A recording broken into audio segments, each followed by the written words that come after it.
ఇప్పుడేమంటావు నాన్నమ్మా? ఇందాక నేను చీట్ చేశానన్నావు, నా మీద అరిచావు, నన్ను కొట్టావు. ఇప్పుడు చూడు, ఇక్కడున్న అందరూ రాసిన చీటీల్లో నుంచి ఒక చీటీ తీస్తే అందులో కూడా ఇంద్ర పేరే వచ్చింది. అంటే ఆ దేవుడు కూడా బాబుకి ఇంద్ర పేరే పెట్టాలని నిర్ణయించాడు. ఇది దైవ నిర్ణయం కాదా? గౌతమ్ మాట్లాడిన దాంట్లో నిజముంది. ఇన్ని చీటీల్లో మళ్ళీ ఇంద్ర పేరే వచ్చిందంటే ఇది నిజంగా దైవ నిర్ణయం. అవునత్తయ్య, మీరు కూడా బాబుకి ఇంద్రా పేరు పెట్టడానికి ఒప్పుకోండి. నా ముని మనవడికి వాడి పేరు పెట్టడం ఇష్టం లేదు లేదు లేదు. ఎంత చెప్పినా మీకు అర్థం కావట్లేదా?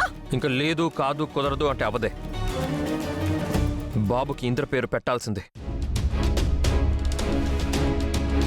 వీడు మా కొడుకు. మా దయచేసి ఒప్పుకోమ్మా. ఇంద్ర పేరు పెట్టడం మాకు కూడా ఇష్టమే. అవునత్తయ్యా, ఇంద్రని గుర్తు చేసుకున్నట్టుంటుంది. ఒప్పుకోండత్తయ్యా. ప్లీజ్ నానమ్మా, ఒప్పుకో నానమ్మా.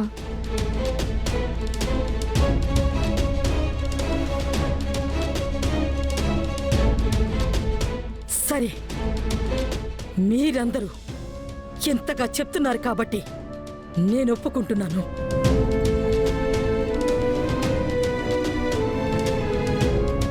నాకైతే ఆ పేరు పెట్టడం ఇష్టం లేదు. నా ముని మనవణ్ణి ఆ పేరుతో పిలవడం నాకు అస్సలు ఇష్టం లేదు. ఇక నుంచి నా ముని మనవణ్ణి మనవడా అని పిలుస్తాను. ఎప్పటికీ ఎప్పటికీ వాడి పేరు పిలవను. నీలో ఇంకా మార్పు రాలేదా నాన్నమ్మా? నేనెప్పుడు ఆ ఇందిరాగాడిని ఒప్పుకోను. నా ముని మనవణ్ణి ఆ పేరుతో పిలవను. సర్లేవే, ఏదో ఒక రోజు నీ మనసు మారుతుంది. వాణ్ణి ఇంద్రా అని పేరు పెట్టి పిలిచే రోజు వస్తుంది. నేను చచ్చిన ఆ పేరుతో పిలవను. పిలుస్తావే, నేను పిలిపిస్తాను కదా. ఆ రోజు వస్తుంది అని చెప్పాను కదా. సరేరా, పూజకు టైం అవుతుంది, కూర్చోండి. పంతులు గారు, మీరు మొదలు పెట్టండి. అలాగేనయ్యా, కూర్చోండి.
అయ్యా, ఆ పేరు అందరికీ చెప్పండి. Indra Indra Indra.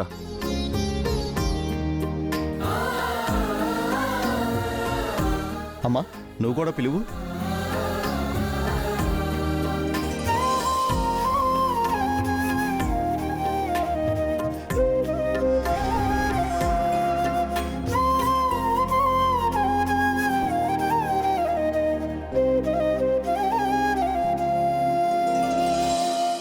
Yes yes yes,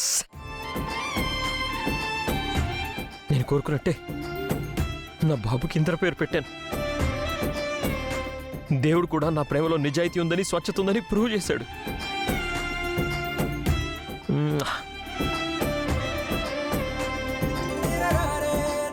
నేను మిమ్మల్ని మనస్ఫూర్తిగా ప్రాణంలా ప్రేమిస్తున్నాను.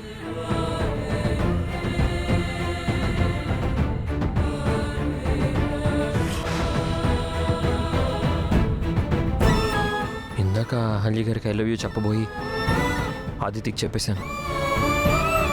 ఆ ప్రాబ్లం క్లియర్ చేయాలి. ఈరోజు ఎలాగైనా సరే అహల్యకి నా ప్రేమ విషయం చెప్పాలి.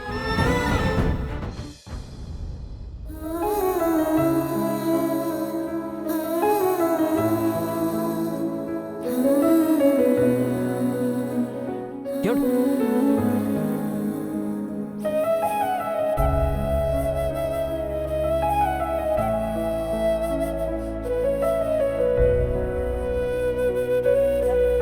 అహల్య గారు, ఎందుకండి నా కాళ్ళ మీద పడుతున్నారు?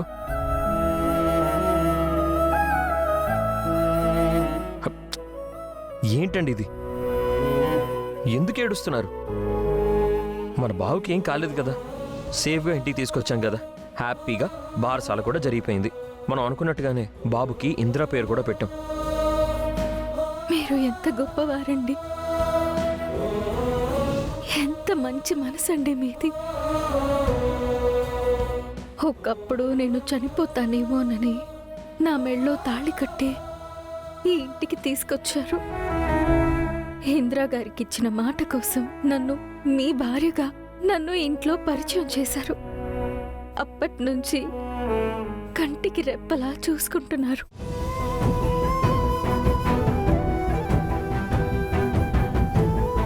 నా కోసం మీరు ఎన్నో మాటలు పడ్డారు, నిందలు మోశారు.